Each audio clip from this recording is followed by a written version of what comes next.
Welcome to Commercial Real Estate Pro Network's CRE PN Radio. Thanks for joining us. My name is J. Darren Gross. This is the podcast focused on commercial real estate investment and risk management strategies. Weekly, we have conversations with commercial real estate investors and professionals who provide their experience and insight to help you grow your real estate portfolio. Today, my guest is Ashleigh Wilson. Ashleigh is the CEO and founder at AuditMate. Ashleigh has sold multiple small businesses by the age of 20 until ultimately landing in the elevator business. And in just a few minutes, we're going to speak with Ashleigh about AuditMate. It's the world's first elevator escalator auditing and management software. But first, a quick reminder, if you like our show, CRE PN Radio, there are a couple things you can do to help us out. You can like, share, and subscribe. And as always, we would love to hear from you if you want to leave a comment. Also, if you want to see how attractive our guests are, be sure to check out our YouTube channel. You can find us on YouTube at Commercial Real Estate Pro Network. And while you're there, please subscribe. With that, I want to welcome my guest, Ashleigh. Welcome to CRE PN Radio. Hello, thank you for having me. Yeah, I'm looking forward to our conversation today. Before we get started, if you could take just a minute and share with the listeners a little bit about your background. Yeah, absolutely. So I'm Ashleigh Wilson. I'm the founder and CEO of AuditMate, as you first described. We're the first ever elevator and escalator auditing software. This came about because I was raised in the industry, self-proclaimed elevator baby. My stepdad was in the industry about 50 years. I joined myself in my early 20s. I thought that I would surely be the first female CEO of one of the major elevator corporations. And it wasn't until my values and morals just kept me up at night and I could no longer stay in the industry. And so I left with literally no idea what would happen. And then AuditMate was born. Awesome.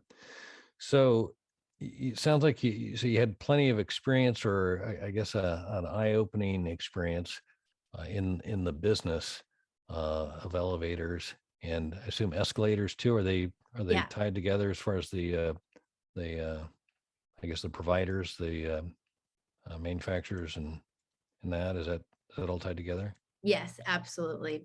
Elevators is just searched more on Google. Okay, gotcha. In the business that your family had, was it the sales, installation, service of the elevators and escalators? Yeah, all of the above. So we worked for one of the big four, as they call them. There's four major corporations that own, over 80% of the market share globally. And all four of those major companies manufacture, install, maintain, modernize, and repair elevators and escalators. Got it. And so, I mean, I think probably everybody in the audience has been on an elevator or an escalator. Mm-hmm. So that's, I think we're at least have a base understanding of what they do, take you from one level to another level. But as far as the, your business AuditMate, I'm just kind of curious, what was it that you saw that was, what was the need that you were trying to satisfy? Yeah, so in my time in the industry, it's wildly apparent that customers don't understand their contracts, and for good reason, because they're built to be extremely vague and confusing. So it's no wonder that customers don't understand their contracts. And coupled with that, elevator companies simply aren't doing maintenance in most instances. AuditMate finds that elevator and escalator owners are only receiving about 50% of what they're paying for from their elevator service contracts. So when I was in the industry, I saw, high rates of cancellation, high rates of customer dissatisfaction. And it wasn't always the elevator company's fault, but because there wasn't an expectation there wasn't the clear guidelines of here's what you get, here's what you're supposed to get, here's what you're not getting. There's no transparency. There was a general lack of understanding. So due to that, I was like, it's not this hard. It shouldn't be this hard. If customers had really clear and simple, this is what an elevator needs to be maintained properly. Let's put it in your contract so that everybody understands it. And then let's give you a simple platform to track if it's done or it's not done. To me, it felt very, very simple, but in the industry itself, it's just extremely complex, apparently. So I'm curious about that. Contracts, being an insurance broker, there's, contracts are what insurance is. And you talk about the understanding of the contract. I get that. So is it a matter of the buyer, the building owner, not understanding what's included in the contract, what they should be doing? Is that kind of what I heard you say? And is it then upon them to request those services that they've paid for? They're not being delivered automatically by the service provider? Is that kind of the source of it? Yeah, that sums it up. But really what it comes down to is, because there's only 4 major companies out there, and they've been around for all over 100 years, there's really not much education out there except for from the elevator companies. They're the manufacturers. They set the OEM. They write the contracts. And so it's not like electrical or landscaping that it's like the market is so wide that you can go out and get educated from many different sources, or you can hire a handy person that knows like a little bit about electrical, a little bit about plumbing, a little bit about this. You can go from one insurance broker to another insurance broker. Well, with elevators, you get really 4 companies, and they all operate in similar ways, and they're all pretty vague and confusing. So Right. when it comes down to it, an elevator maintenance contract, it's still what's being sold, which says your elevator should be maintained this many times per year. If the elevator breaks down, here are the components that are covered, and here's what's excluded. And then testing. Here's what testing is required by the state. It doesn't tell you that in the contract. It just tells you whether testing is covered or not covered. And this is where it gets really confusing, because just because it's not covered doesn't mean it's not required, which you want to talk about risk. There's ding, ding, ding, a big one. So the customers have these contracts that say we will periodically maintain your equipment. Periodic to whom? Periodic to me? Periodic to you? Periodic to the mechanic? What's the period? And that's where it starts to get really confusing. And then the components are covered or not covered. Well, you think the customer knows the difference between a door roller and a door operator, or a door restrictor and a door gib? No. Yeah, exactly. No, we don't know list. these things. Yeah. And so there's a lot of room for open for interpretation. And I once had a customer say to me, I rely on elevator companies to explain what the work is to me, to price the work fairly, and then to complete the work with literally no checks and balances. The only way I have to check if what they've done or not done is if the elevator works or doesn't work. Right. So, I guess one of the curiosities I have is the maintenance. You said that the contract provides periodic maintenance. Is there not a standard? I mean, it's like, you get your oil changed. It used to be 3,000 miles. Now it's 5 or somewhere, beyond that or whatever. Is there not like a standard? Is it number of hours? Is it days? Is there any kind of a regular frequency on just the straight up maintenance that you should expect on an elevator? Yeah, it depends on who you're talking to, really. But yeah, there are standards. There's standards, especially, I mean, if you're talking to an old school mechanic, they're going to want a lot of labor. They're going to want to go in more frequently. The elevator company wants to reduce labor. So it depends on who you're talking to of what the standard is. It also depends on the type of the equipment, the age of the equipment. And so that's really what we're trying to do at AuditMate, is to give the customer that baseline of here is what you need. Here is the minimum amount of maintenance to get the life of the equipment. the full life of the equipment, I should say. But when it comes to selling periodic contracts, the reason that they say periodic and don't provide the baseline in writing is so that periodic can change. Right. They can't be held to their feet held to the fire kind of thing. Right. And you can ask for specified maintenance, which is something that AuditMate does. Gotcha. You mentioned that there's 4 manufacturers.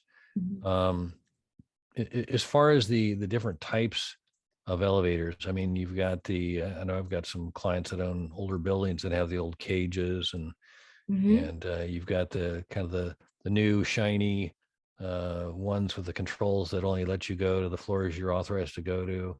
Yep. You got freight elevators, which can be all sorts of kind of a crude thing, from just a platform and to a full-on cage. Do each one of those have similar maintenance needs, or are each one of those different? And then if that is the case, are you at AuditMate able to determine what that frequency should be based on those different types of elevators and manufacturers in the use? Yeah, yes, they do vary on the level of maintenance needed. Generally speaking, the older the equipment, the more maintenance is going to be needed to prevent breakdowns and to prolong the life of the equipment. Generally speaking, the newer the equipment, the less maintenance it's going to need, except for those fancy ones that you were talking about that go to different floors. those have fancier computers. And yes, AuditMate does provide clients with a vertical transportation strategy. We will write the service contract on behalf of the owner. So this contract is built to protect the owner, to reduce risk and liability, to increase specificity and transparency. It's the only truly enforceable elevator service contract on the market because it is technology enabled. Every contract term has a data point that we track using technology to ensure that that work is completed. So we do what's called a free contract analysis. So we'll review the equipment, the age of the equipment, the vendor's performance, the legal terms and conditions, and we will provide an overview of our recommended scope of work for that equipment. Got it. So when you audit a contract, I mean, that's an existing contract between a provider and an elevator owner. Did I hear you say also that you write contracts? We do, yes. Okay. So typically, I mean, I've always found that the one selling the product is the one that writes the contract. How has it been received with you providing the contract in reverse? I mean, I'm assuming that if you're working with the elevator owner, writing the contract and then saying, this is the contract we're going to use with the maintenance company, has that been well received? Well, you might guess that I was problematic in the industry, and I'm also problematic with AuditMate. So it's been pretty well received, but there was some resistance at first, of course, because we require transparency. If the elevator vendor doesn't do their job, we get the client their money back. We enforce with liquidated damages. But the difference in how we have made AuditMate contracts accepted by the vendors is through the power of AuditMate. It's always been, customers have always felt like elevator companies have held the power.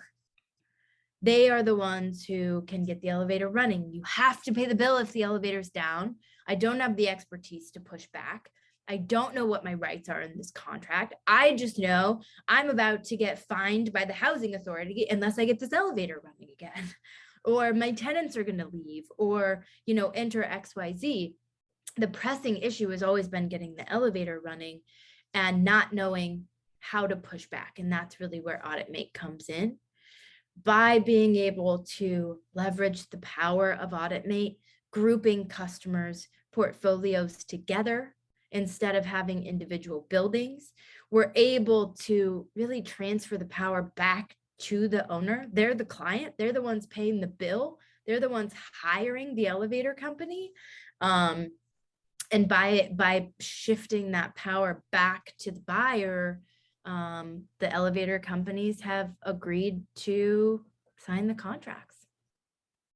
No, that's awesome. I mean, that's kudos to you and AuditMate to be able to, to win that, because I'm just thinking of, other industries. It's kind of no. Here's the contract. If you want it, this is what we do, kind of thing. Has this opened up any opportunities for additional service companies? Because I was thinking about it, like you mentioned, there's only basically 4 manufacturers of elevators, but I'm wondering, are there independent service companies that can service all 4 different companies, or is that pretty limited to like a franchise vendor service company? Yeah, absolutely. There are independent vendors, and we do work with independent vendors. They're usually more regional. There isn't really many like national level independent vendors, but AuditMate will help them. Generally, one of the biggest cons to going with an independent vendor is you don't get an online portal, you don't get virtual maintenance records. But with AuditMate, because we digitize all of their paper time tickets and all of their paper records, the customer now can have an online portal and still use an independent vendor. Got it. And how long have you guys been in business? 2 years, 2 years Okay. plus now. Oh, congrats. Thanks. So in that time, have you found like certain providers that are more agreeable to it, that have become almost like a referral source for you? Is there any build on that? It varies really region to region. People ask me all the time, like, who's the best elevator vendor? And I'm like, in what city? In what department, right? In modernization and existing install. What are we generally speaking about? Because it varies wildly. I don't think any one elevator company is better than the other when we're talking in general terms of maintenance providers, because really the local management drives so much of the success of the local region. Having a super advanced troubleshooting mechanic that can work on a specific type of equipment means that's going to be the best elevator provider for you in that area if you have a certain vintage of equipment. So there isn't really any one front runner when it comes to who's the best or who's been the best partner. It varies state by state for us. Gotcha. So we've talked primarily about maintenance in the maintenance contract. You mentioned the state, and I don't know what the governing agency is. Is it the building department, or is it the Department of Transportation, or who governs elevator and escalators? There's generally a specific office for it. So it's, going to be your elevator and escalator office. Who then governs that office varies. I think in Louisiana, it's the same office as amusement rides, which is hilarious to me. But yeah, it varies. It varies state by state. There's no national elevator code. So each state has an elevator code, and then a city can adopt a code as long as it's stricter than the state's. Got it. And so the agencies that can fine, or I guess are they also the ones that do the inspections, and is there a frequency of inspections that's typical throughout the U.S., or does that vary widely by jurisdiction? It's generally every year. Okay. Some states you can get 2-year permits, but it's generally every year. And generally it's a state inspector and or an approved inspection company. And you can find a list on your state website. Like if you type elevator office California in Google, you can generally find what you're looking for. If they allow third-party inspectors, you'll be able to find a link of improved inspection companies. Got it.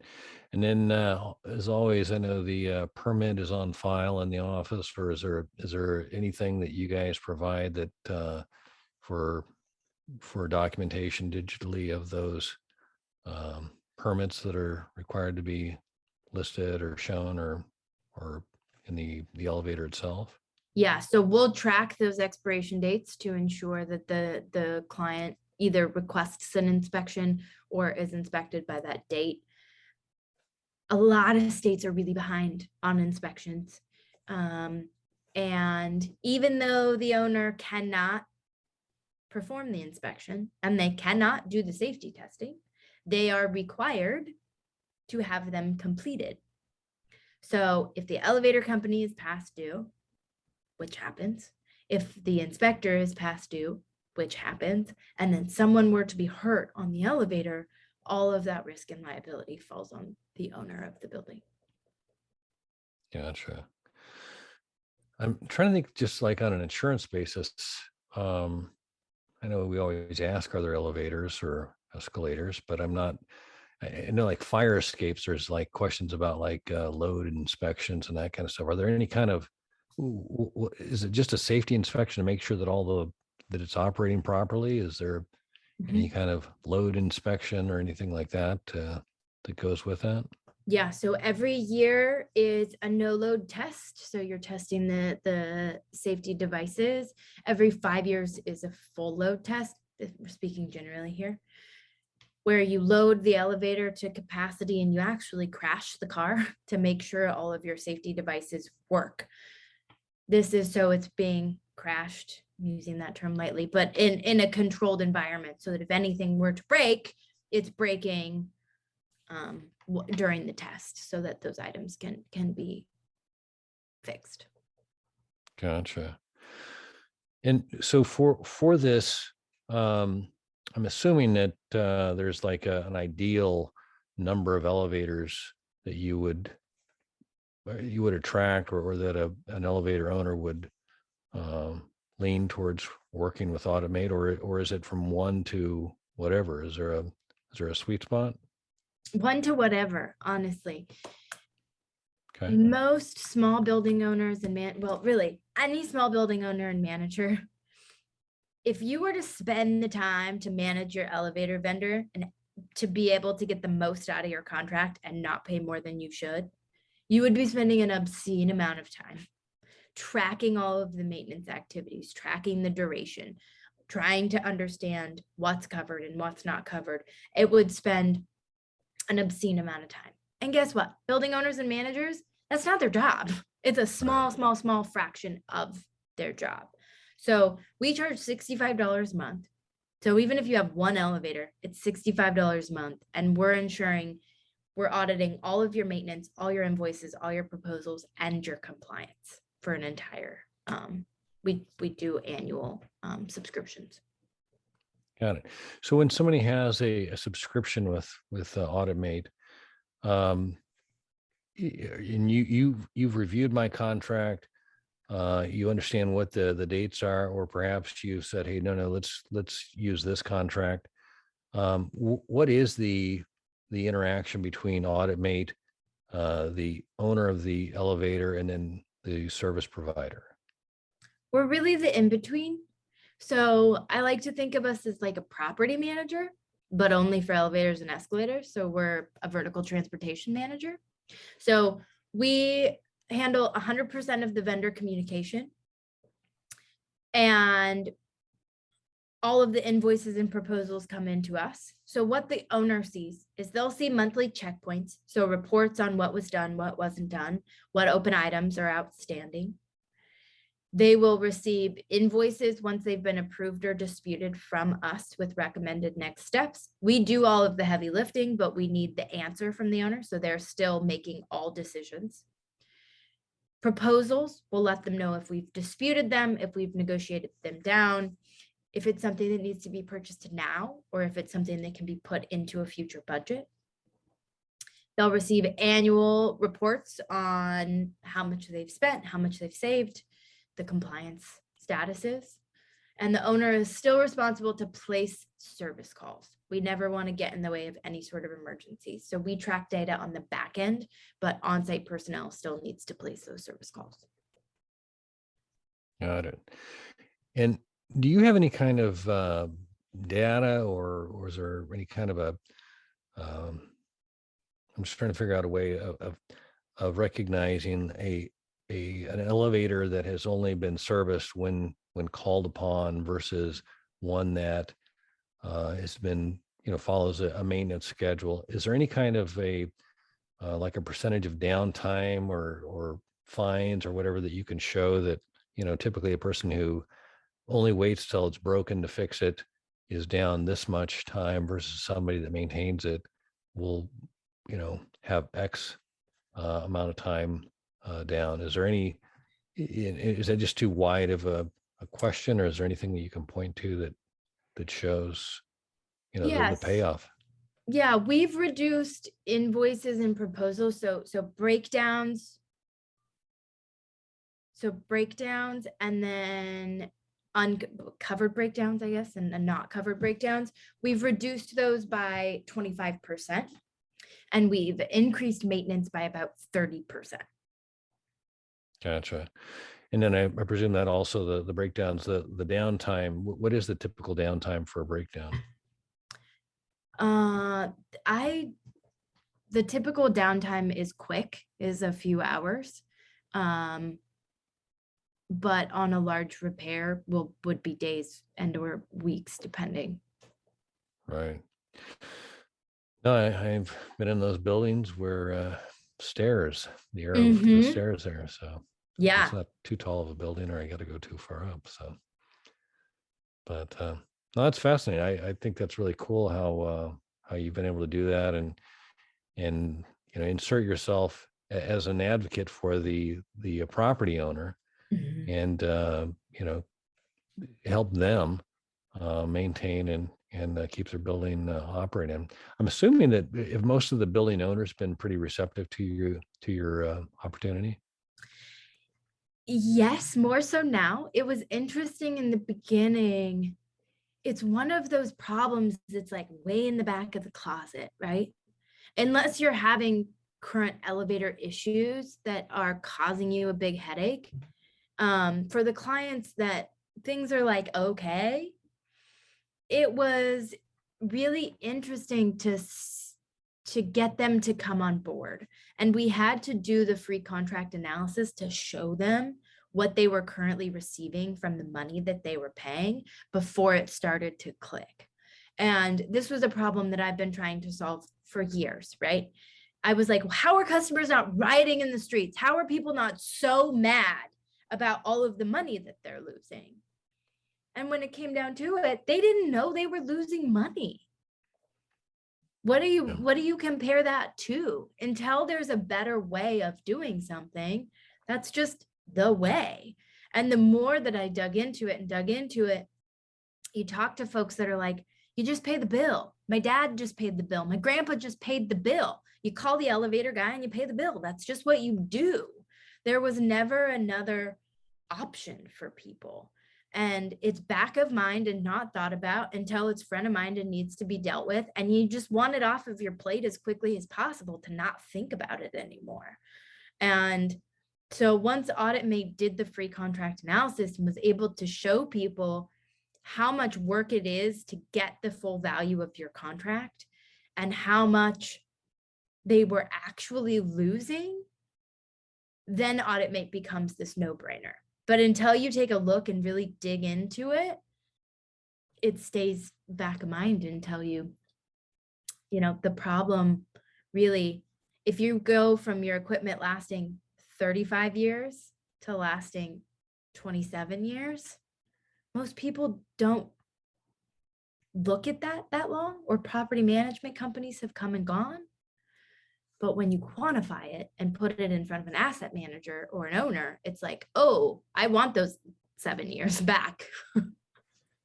Yeah, no, the longer you can have something work for you without having to, recapitalize and invest in that's maintenance is always a lot cheaper than having to replace. So Absolutely.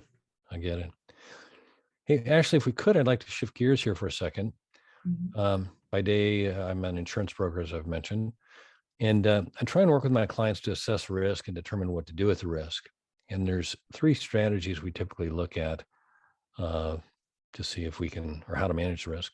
The first we look at is, can we avoid the risk? And if we cannot avoid the risk, then we look to see if we can minimize the risk. And when we cannot avoid nor minimize, then we look to see if we can transfer the risk. And that's what an insurance policy is. And I like to ask my guests if they can look at their own situation. Could be their clients, the market, suppliers, COVID, interest rates, however you see the situation. And I'd like to ask them, and I'd like to ask you if you can consider what is the biggest risk. And for clarification, while I am an insurance broker, I'm not necessarily looking for an insurance related answer. And so, if you're willing, I'd like to ask you, Ashleigh Wilson, what is the biggest risk? Safety and compliance. Every elevator is inspected, safety tested and inspected. So you need to make sure that your certificate is consistently up to date and that your testing has been completed. Now, the way that we can avoid this risk starts with your service contract, making sure that you ask your elevator company what state required testing or city required testing is what intervals and what tests, all of them. Because they may say, hey, you have to do this every 1 year and this every 5 years. And there's fire service testing that the owner can do or the elevator company can do. Get the elevator company to tell you everything that's required and who can do it and who, if they can train the owner. Get that covered under your service contract. That's going to be the cheapest way to do it, and making sure that you're transferring that ownership or that responsibility onto the elevator company. The second is going to be tracking that certificate expiration date. The state can be past due. So waiting for the state to come out and perform your testing is risky business. Put a calendar invite on your schedule so that you reach out to the state before your certificate expires and send them an email. Please come inspect my equipment. If you can't come inspect my equipment on time, can you write me an email granting me temporary coverage or temporary certificate until you can come complete the inspection? Generally, the state inspector will write you an email and say, this email serves as your temporary certificate until we can come out and inspect your equipment.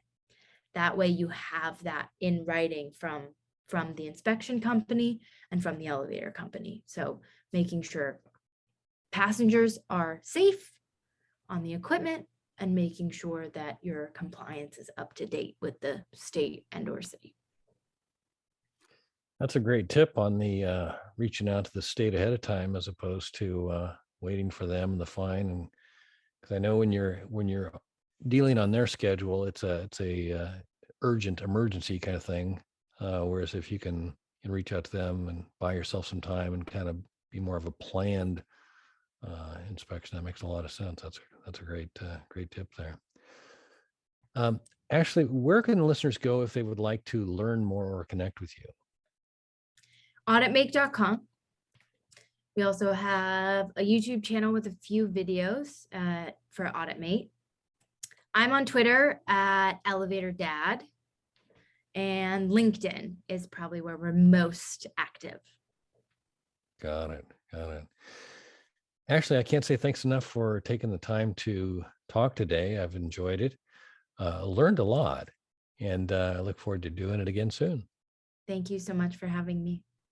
All right.